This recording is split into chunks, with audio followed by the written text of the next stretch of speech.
Farmacias Medicity, la cadena de farmacias más grande del país, ahora llega a tu casa. Pídenos a domicilio al 1-800-633-424. 1-800-633-424. Quédate en casa. Damos la bienvenida al arquitecto Josué Vega. Él fue director de planificación del municipio de Cuenca. En forma un tanto sorpresiva, dejó estas funciones en los primeros días del mes de octubre. Fue anteriormente subsecretario zonal 6 de planificación, también aquí en la provincia de El Azuay. Tiene una maestría en ordenamiento territorial. Arquitecto Vega, muy buenos días. En la ciudad de Cuenca se viene discutiendo dos importantes cuerpos legales, el PDOT y el PUCS, por su importancia. El proceso de socialización se ha dilatado, se lo abrió por un periodo relativamente corto, pero se vio la necesidad de continuar con ese debate. Se han dado estimaciones en el municipio de Cuenca de que esta discusión continuará hasta el mes de diciembre. Se han dado discrepancias fuertes entre la Cámara de la Construcción, cámaras también de colegios de arquitectos, de ingenieros con diversas opiniones sobre este cuerpo legal, lo que ha llevado al municipio de Cuenca a dilatar esta discusión. Y mientras tanto se ha dicho, se van a tratar de emitir en mutuo acuerdo con estas cámaras y estos gremios acuerdos transitorios para el ínterim. Quisiéramos conocer más sobre esta problemática, su punto de vista. Y ante todo, cuéntenos las razones por las cuales usted dejó su cargo. Buenos días, querido Gustavo. Buenos días, Rosana. Un gusto y saludos a todos los radioescuchas de Antena 1. Por supuesto, querido Gustavo, en atención a su primera pregunta, yo le podría decir que yo me vinculé a la municipalidad sin haber conocido antes al ingeniero Pedro Palacios, nuestro alcalde, en una invitación justamente, creo, por mis antecedentes que usted señalaba como subsecretario de Planificación en la Zona 6, también fue director nacional de Ordenamiento Territorial en Semplades, y supimos llevar este proceso en el año 2015 con cerca de 1,000 gobiernos autónomos descentralizados. Sin embargo, también he incurrido en investigaciones, llevo adelante un doctorado en ordenamiento territorial y digamos esas, más allá de algunas coyunturas que se podrían haber dado, pero que no fueron el caso, fueron los motivos que a mí me invitaron a la municipalidad y el alcalde en su invitación me dijo: vamos a construir una ciudad para todos, queremos que la planificación sea un elemento importante y yo me comprometí con eso, yo me comprometí a trabajar una ciudad. Como usted lo ha dicho, ¿no? Iniciamos durante el mes de agosto un proceso amplio de socialización, una socialización dirigida a una socialización real, una construcción participativa. Creo que pueden dar fe de ello muchos concejales. Como usted señaló, uno de los más responsables en este elemento fue el concejal Omar Álvarez. Nos acompañó en muchísimas reuniones, cerca de 42 reuniones solamente durante el mes de agosto. Eso habló de la intensidad que realmente queríamos hacer un proceso profundo. Y esto lo hice además de una motivación muy personal, con mayor énfasis, en función de que a inicios del mes de agosto las cámaras, y principalmente la Cámara de Construcción y el Colegio de Arquitectos, decidieron autoexcluirse de esta convocatoria masiva que realizamos por no tener, la incidencia que ellos creían que debían tener sobre un proceso de planificación. Veníamos trabajando previamente con ellos, sin embargo, lo primero que detonó, digamos, en estos elementos de conflicto, que creo que son públicos, han sido discutidos, recordarán ustedes que tanto la presidenta de la Cámara como el presidente del Colegio de Arquitectos hicieron una serie de agenda de medios, ¿no? De visita a diferentes medios de prensa a difundir algunas cosas. Muchas de ellas, debo decir que eran mentiras, eran falsas, algunas eran verdades a medias, y nosotros como Dirección de Planificación, llevando el proceso de planificación del PDOT, del Plan de Desarrollo y el Plan de Uso y Gestión de Suelo, no podíamos estar de acuerdo con ello. Sin embargo, se nos transmitió que no podíamos salir a medios de prensa a explicar cuáles son esas razones, ¿no? ¿Cuáles son las divergencias? ¿Quién le limitó a usted para que salga en medios de prensa? La asesoría de la municipalidad. Digamos, hay algunas personas muy cercanas al señor alcalde que identificaron que este malestar de las cámaras al que se pueda hacer una socialización amplia no se lo debía realizar. Usted recordará, querido Gustavo, en una entrevista anterior que tuvimos en este espacio, yo lo que hacía era contar en qué estábamos, invitar a la población a que se sume a estos procesos de socialización, y esto no le gustó, digamos, a algunos sectores de la ciudad, ya que la postura de ellos era que primero se acuerde con ellos que el plan de desarrollo y ordenamiento territorial y el plan de uso y gestión de suelo, en esta comprensión que la Dirección de Planificación llevaba en hacer un instrumento que responda hacia toda la ciudad, ellos lo veían más como un plan sectorial, un plan, déjemelo decirlo así, un plan inmobiliario en el cual se responda a elementos puntuales de intereses económicos atados a usos de suelo. Especialmente tuvimos algunas reuniones en las cuales se nos planteó cerca de 30 proyectos, y no discutían el plan, no discutían si la mezcla de usos era la correcta, si la ampliación de la zona urbana era la correcta, sino llegábamos a discusiones en las cuales esto nos solicitaba que se aprueben, que se dé normativa que permita la incorporación y la realización de determinados proyectos. Ahora, algo que no entendemos, arquitecto Vega, es cómo se dio esta situación. Pues si es que se abre un debate público, una socialización, que tiene que ser eso, tiene que ser escuchar a los distintos sectores y argumentar de la mejor manera también desde el punto de vista del municipio, en lugar de darle la posibilidad a usted, uno de los funcionarios mejor empoderados, con mayor conocimiento de este proyecto, se le pidió callar, retirarse de este debate. ¿Cómo se entiende esta situación? E imaginamos que en lugar de usted se habrá nombrado algún portavoz del municipio de Cuenca. ¿Quién tomó esa representación del municipio de Cuenca en este delicadísimo debate? Así es, estimado Gustavo, es por eso que finalmente yo tomo la decisión de renunciar a la municipalidad, algo que yo había transmitido al señor alcalde alrededor de 3 meses atrás, que si la visión de la municipalidad hacia esta invitación inicial que se me hizo a mí a construir con todos, había cambiado, pues yo creo que era un director equivocado para esa función. Es así que las tensiones fueron creciendo, las cámaras, puntualmente la Cámara de Construcción y el CAE, empezaron a hacer reuniones en las cuales puntualmente se solicitaba que yo no esté presente, que sí esté presente algún miembro técnico, el equipo de la municipalidad, para que de alguna manera se pueda contar nuestra versión, pero sin una posibilidad, digamos, de exponer con firmeza, cosa que yo sí lo realizaba en función de justamente tratar de construir esta cosa colectiva. Y allí, digamos, está la parte básica, digamos, de esta ruptura entre una visión de ciudad que se me invitó a realizar y otra en la cual yo no estaba de acuerdo en participar. Arquitecto Vega, buenos días.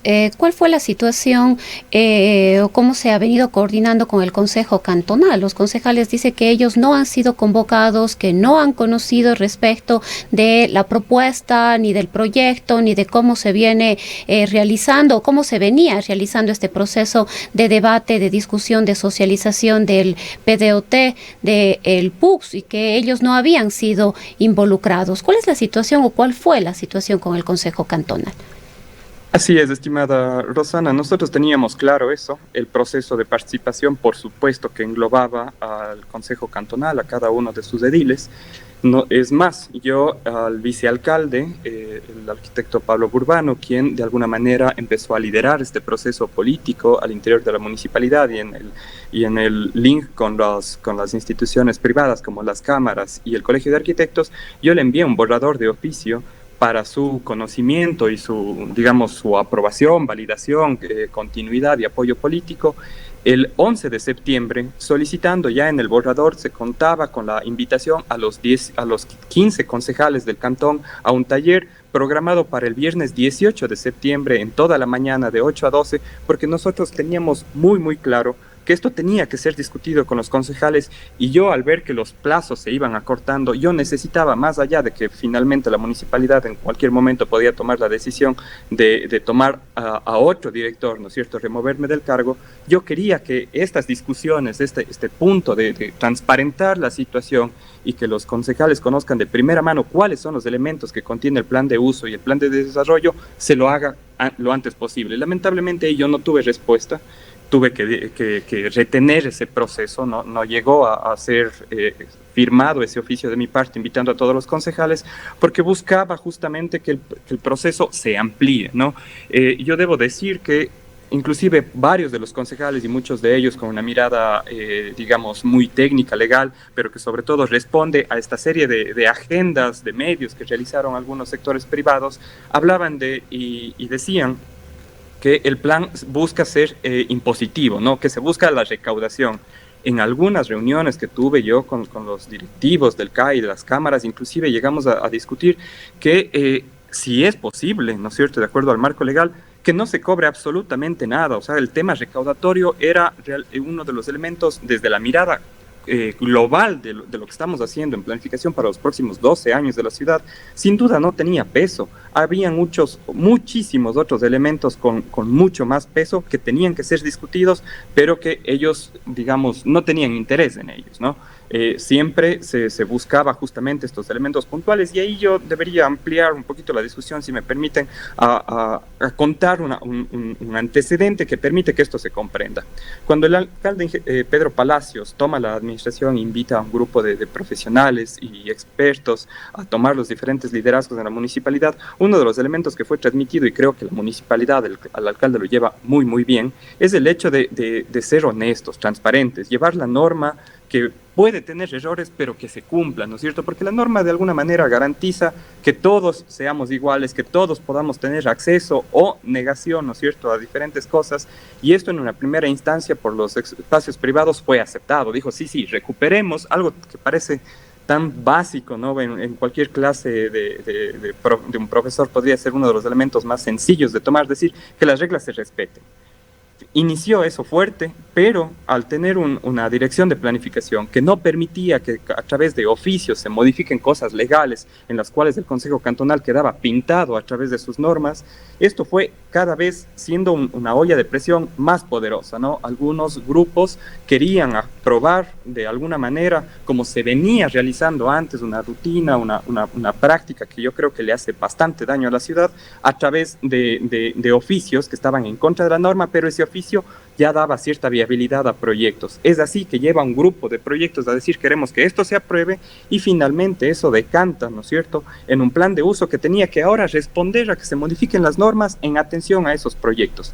Al estallar este proceso en el cual el plan este momento se encuentra en cierto stand-by, debería decir yo, claro, aparecen una serie de, ahora vamos a hacer unas normativas transitorias justamente para aprobar ese tipo de proyectos que cuando tienen un análisis técnico, no solamente normativo, sino fundamentalmente técnico, sobre todo son aprovechamientos mayores a proyectos privados, pero que esos aprovechamientos mayores van a generar problemas de tránsito, servicios básicos, densidades que un territorio no puede sostener en función de darle ese aprovechamiento a privados, y que ahora sea la ciudad la que pague el cómo resolver esos problemas que se van a dar. Profundicemos, por favor, sobre este tema, arquitecto Vega.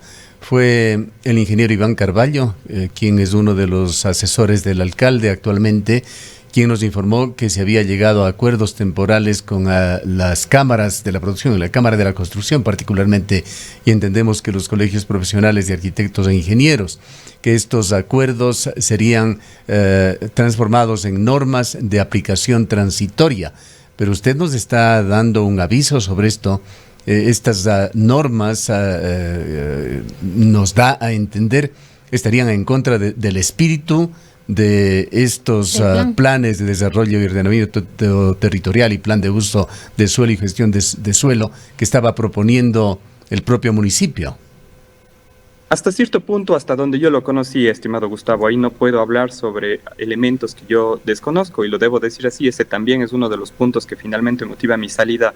Yo, si no estoy mal, creo que el 29 de septiembre transmito a través de una carta mi voluntad de renunciar, solicitando que sea considerado el 1 de octubre, finalmente se da hasta el 4.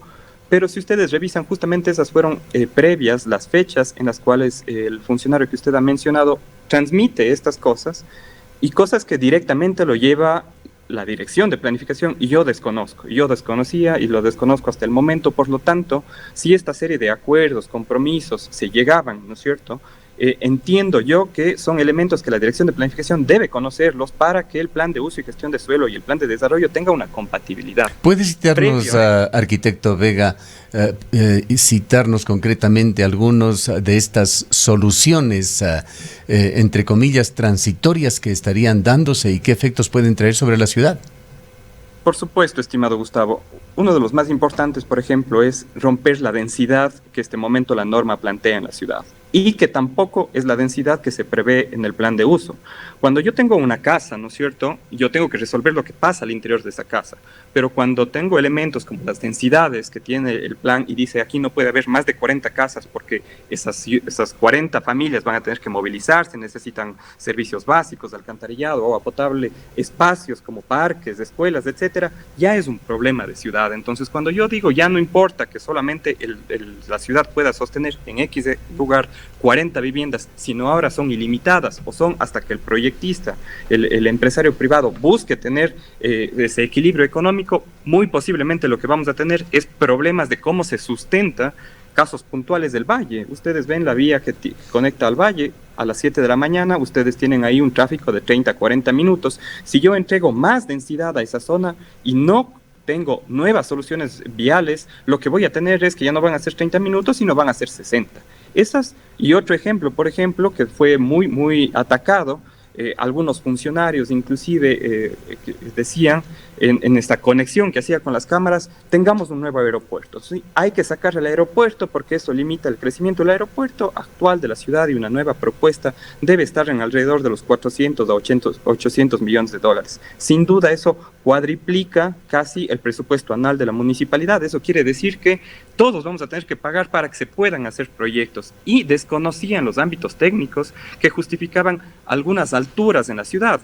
Muchos decían, yo quiero ese edificio de 20 pisos, pero el edificio de 20 pisos, querido Gustavo y Rosana, ustedes comprenderán que no está al alcance de todos los constructores de la ciudad, ni estamos pensando en la gran mayoría de ciudadanos, sino son proyectos puntuales en donde esos 20 pisos, sí, lamentablemente, y eso lo tengo que decir con bastante rigurosidad, van a conflictuar el elemento técnico de aproximación al aeropuerto de la ciudad, ¿sí? Eso se llaman obstáculos y lo que pasa es que la DGAC, la Dirección General de Aviación Civil, tiene esto en norma, lo ha trabajado con la Corpag y tiene ciertos límites en eso. Ahí planificación no podía decir construyase ilimitadamente.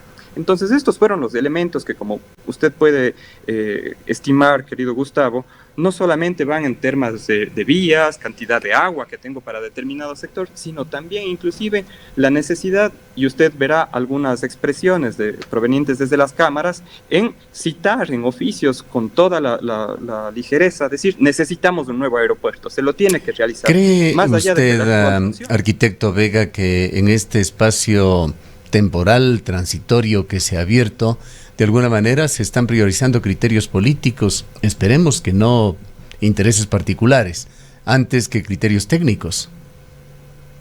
Yo creería que ese es un elemento en el cual la Dirección de Planificación, cuando estaba conmigo y el equipo, veníamos trabajando para que sea la gente, ¿no es cierto? La socialización no iba solamente por un hecho, querido Gustavo, de que se cumplan procesos o nos tomemos las fotos con 16,000 personas que participaron en un proceso, sino que finalmente sea la gente que conoce que hay un proyecto, que le tiene beneficios, que tiene también cargas, pero que este tipo de cosas que cuando el día de mañana se cambian de la noche a la mañana, es un plumazo, ¿no es cierto? Y vamos con hoja cero, es por algo y que la gente lo pueda defender. Ahí, querido Gustavo, hay ejemplos y esto ocurrió la semana anterior. A días de mi salida se convocó al tema de Ricaurte, ustedes conocen la zona de ampliación que busca Plástico Rival y para mí fue un asombro. Yo tuve que manifestar algunos elementos técnicos y legales que estaban justamente que debía conocer la ciudadanía porque sus ciudadanos que conocieron el plan, con quienes yo me reuní y que tengo la cara para poder mirarlos otra vez a los ojos y decirles, estos son los elementos que van a buscar que haya una compatibilidad y una seguridad de que ustedes con sus viviendas puedan continuar ejerciendo y que también la industria vaya en el sentido del progreso, pero las cosas no pueden ser impositivas, Gustavo. Las cosas no pueden ser hechas en un espacio chiquitito, en una oficina, con 2, 3 personas y luego ser impuesto, en este caso, a 1.700 ciudadanos que viven en el SPT de Ricaurte. ¿Y cómo ha sido el debate en torno al tema minero? Conocemos extraoficialmente que también se organizó y se coordinó una reunión con el sector de las cámaras de la producción, con el sector minero, respecto del plan de ordenamiento territorial para, no sé, conocer algunos criterios. No sabemos cuál fue el objetivo de esta reunión y que además también tenía relación, porque fue previa a todo este proceso para llegar a la consulta popular. Quisiéramos conocer también si es que esta reunión se dio, cómo se dio, en qué contexto y sobre todo cuáles fueron las resoluciones. Entendemos que estuvo presente el señor alcalde también.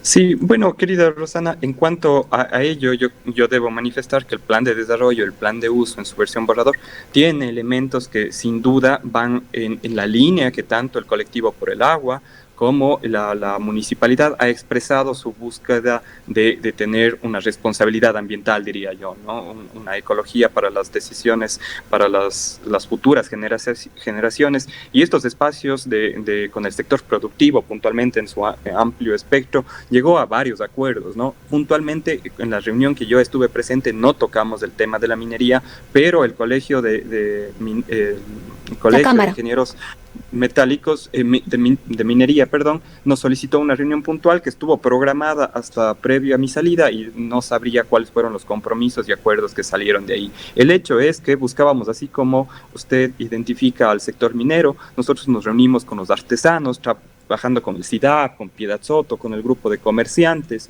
con el grupo de género, con los grupos sociales, con los grupos culturales, con las 21 juntas parroquiales, con la prefectura de la SUAY. Es decir, buscamos no un proceso de tomarnos una foto y decir que hemos participado con muchos, sino que se identifiquen los errores, que por supuesto el borrador del plan tiene errores y por eso en la página web municipal solicitamos que se lo coloque como versión agosto 2020, porque sin duda hay cosas que corregir. Uno de los elementos, por ejemplo, que ahí fue un error de digitación, en uno de los polígonos se colocó que había una edificabilidad de 0.4, ese fue un error y lo supimos transmitir así al Colegio de Arquitectos y la Cámara de Construcción.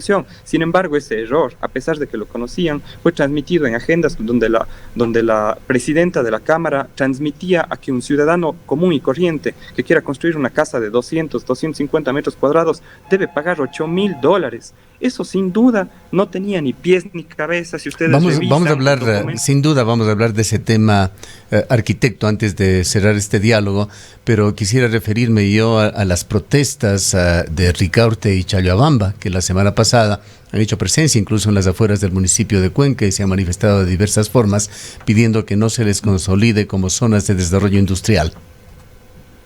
Por supuesto, querido Gustavo. Lo que ocurre ahí es lo que ocurre en la planificación. La planificación no es una moneda de oro, a que a todo el mundo se sienta halagado con las decisiones que están allí. Son decisiones de política pública y en toda decisión, en toda construcción de política pública hay ganadores y perdedores. La invitación que nosotros realizábamos era para que ese conflicto no se oculte, sea discutido, sea debatido y en ese debate maduro se puedan tomar decisiones correctas. Las intenciones que constantemente a la Dirección de Planificación llegaron fue de que este proceso sea aprobado de una manera administrativa, es decir, que sea la firma de un director, la autorización de un permiso, la que regule este tipo de actividades y no lo que la norma manda, que cuando hay un cambio de determinantes, ¿no es cierto? Porque lo que rige en Ricaurte desde el año 2012 es una zona residencial, su uso principal es residencial, por lo tanto, si había ahí un cambio de uso, debía llegar al Consejo Cantonal, que es el ente que el COTAD le ha dado la potestad de la Constitución a los gobiernos autónomos descentralizados municipales, el uso de suelo. Y nosotros decíamos que eso no lo podemos hacer como Dirección de Planificación, tiene que ir allá, y a pesar de toda esta presión, todo digamos, las leyes están para cumplirles más allá, si nos guste o no, finalmente yo logré que llegue al Consejo Cantonal, que llegue a que los concejales sean quienes tomen la decisión en el uso de un artículo 103 que además tiene vicios. Yo siempre lo advertí desde la Dirección de Planificación. El concejal Aguilar fue muy preciso y además él es abogado, él conoce de leyes. Del 6 de enero de este año así lo manifestó. Eso no puede ser resuelto además, nada más a través de una resolución, debe ser una reforma de la ordenanza por su orden jerárquico, así lo manda el 233, 232 del COTAD.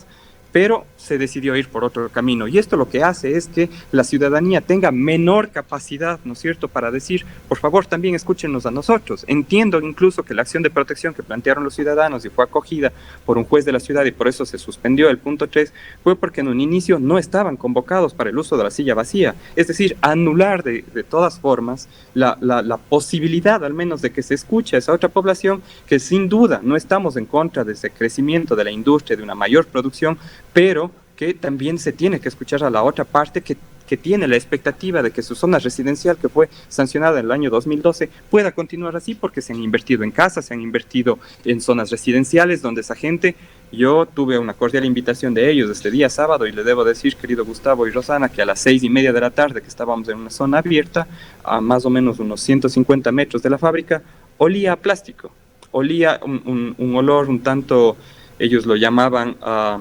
excremento de vaca, más o menos ese era el olor a eso de las 6:30 de la tarde, al cual ellos ya llegaron a acostumbrarse, pero de alguna manera no querían que esto siga incrementándose. Entonces, si finalmente la ley permite que ese cambio de uso de suelo se dé, al menos que se lo haga en escucha, y eso es lo que buscábamos en el plan, y es la misma situación para Huangarcucho, ¿no? Porque ahí se propone una zona industrial en la zona de Yacao, nosotros, de Nulti, perdón, muchas veces tuvimos reuniones con el Damián Padilla, el presidente de la Junta Parroquial de Nulti, porque creemos que el proceso debe ser honesto, debe ser transparente, y se les dijo, sí, esperamos que esta zona productiva tenga posteriormente un traslado hacia zona industrial, que si es así, además de esa zona industrial venga con beneficios, no solamente como cargas, y así estaba discutido. Ahora, si finalmente se busca que otra vez lleguen los procesos a que estas discusiones no se den y finalmente solamente se impongan cosas, sin duda esa no es la planificación que a mí se me invitó en un inicio a realizar, es la planificación que yo creo tanto desde la academia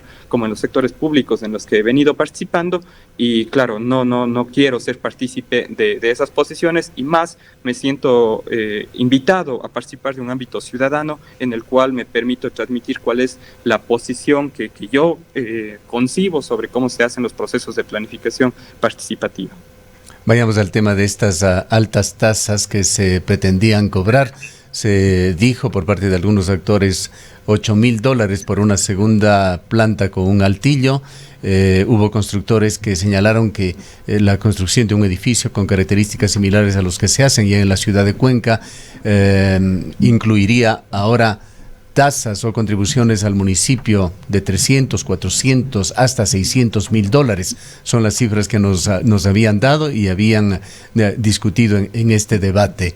Entendemos que parte de estas decisiones que se proponían en estos cuerpos legales tienen que ver con fomentar la habitabilidad del centro histórico, facilitar la construcción de viviendas en una ciudad deficitaria, pero estas tasas de hecho que resultaban muy controversiales.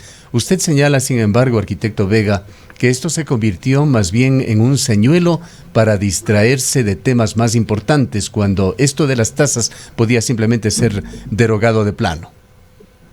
Así es, directamente, digamos, este señuelo, como usted lo señala, Gustavo, era para que justamente el plan de uso y gestión de suelo y el plan de desarrollo y ordenamiento territorial se identifique como eso, ¿no? Que miedo, yo soy arquitecto, yo pertenezco a ese gremio, usted dirá, ¿por qué este arquitecto está en contra de los arquitectos? Y no es así para nada. Cuando esto fue expuesto a varios profesionales de la arquitectura en ese espacio, muchos de ellos supieron también reconocer ese trabajo, y yo siempre invitaba a que se revisen los documentos oficiales que están publicados en la página web y en donde dice que eso va a ocurrir. No era tal. Debo decir, además, en honor a la verdad, que sí había una propuesta, hay un reglamento que se buscaba justamente para esa concesión onerosa, pero que sabíamos que estaba inmaduro, sabíamos que justamente habían más elementos que tenían que ser discutidos antes de que sea una propuesta formal, y nos permitimos transmitirla al Colegio de Arquitectos a sabiendas de que requería algunos ajustes, pero que no eran ya una norma a imponerse. Ahí hay una distancia muy grande, como usted podrá identificar. Inclusive parte de esta discusión con ellos dijimos, para simplemente dar de baja ese argumento, ¿no?, en el que a mí como ciudadano, dentro de los 600,000 que somos en la ciudad, me podría preocupar, es qué pasa si dentro del articulado exceptuamos que toda construcción menor a 300 metros cuadrados pague algo. Eso dejaba un grupo enorme de constructores pequeñitos de la ciudad, ¿no es cierto?, y ciudadanos que buscan su vivienda exentos absolutamente de ese cobro. Pero claro, estas cosas son las que no se decían. Y luego, claro, se decía, el edificio va a pagar $1 millón, va a pagar 7 millones, y mientras más inflemos el número, más gente tendremos a favor de decir que ese plan está mal hecho, cuando era una parte que ni siquiera estábamos como municipalidad con las absolutas certezas y tenía que tener un desarrollo de una maduración mayor, y por eso no se lo colocó en los documentos que están en la web pública, sino era un documento más de trabajo. Y ahí se propuso, digamos en términos generales, que toda construcción que exceda al área de la superficie del terreno se la multiplique por un 5% del avalúo catastral del predio. Pero si no tenía que ser el 5, querido Gustavo, tenía que ser el 4, tenía que ser el 3, durante la pandemia tenía que ser el 0, después de 4 años tendría que ser 5, 8, 10. Eso estaba en discusión, eso no era un elemento de peso para decir que el plan es impositivo. Las cosas que sí tenía el plan y se buscaba justamente que no se discutan era, por ejemplo, el sector ecológico, el sector ambiental, y también los constructores responsables nos decían qué estamos haciendo. Inclusive la cooperación alemana nos dio un insumo que fue contratado en relación al cambio climático. Y hablar del cambio climático solamente en palabras puede sonar muy bien, pero cuando hay que tomar decisiones, hay que tomar acciones, hay que colocarlas en estos instrumentos como el plan. Una de las soluciones que nosotros identificamos para mejorar a Cuenca hacia futuro, ustedes recordarán que hace algunas semanas, debe ser ya un mes quizás, la Paseo de los Cañaris se inundó. Tuvimos una lluvia fuerte en la ciudad y se inundó absolutamente toda la Paseo de los Cañaris. Si ustedes me dicen qué edificios grandes tenemos en esa zona, no los tenemos. Lo que tenemos son algunos edificios y muchísimas casas que han utilizado todos su superficie y la han hormigonado.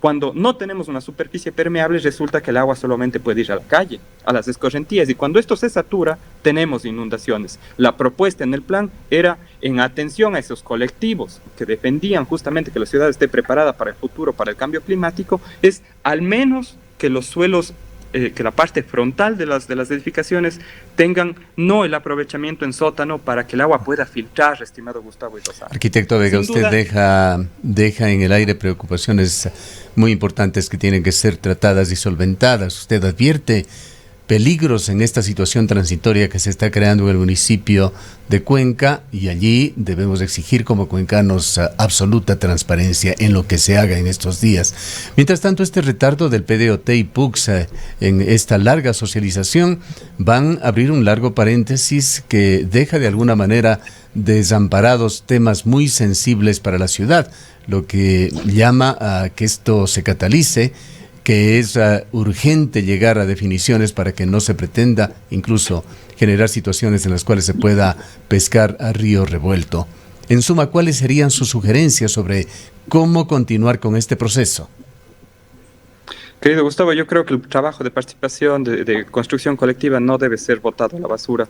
Esto no viene de esta administración, no viene de mi gestión, ni mucho menos. Esto viene de cerca de 3 años de trabajo, en los cuales hay un diagnóstico sumamente maduro que algunos sectores han desconocido, han dicho que no se han identificado los problemas. Debo decir así, ahora sí, con absoluta transparencia y libertad, que eso está en el Plan de Desarrollo y Ordenamiento Territorial. Inclusive llega el desconocimiento de los instrumentos que se dice no está en el 1, por lo tanto no existe. Es porque está en el 8, estos 2 instrumentos son uno solo.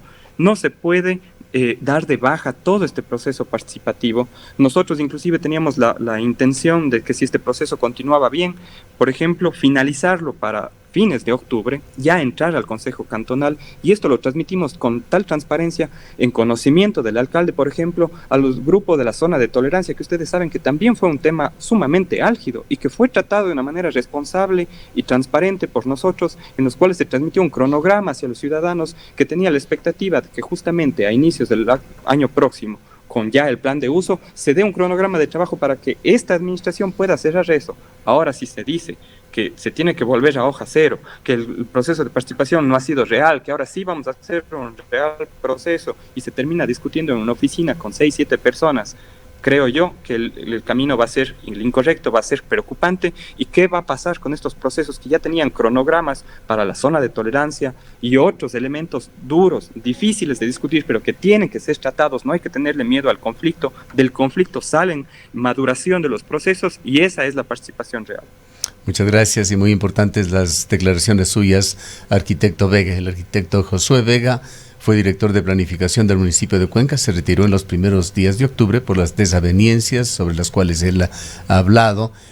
Tiene experticia y una maestría en ordenamiento territorial.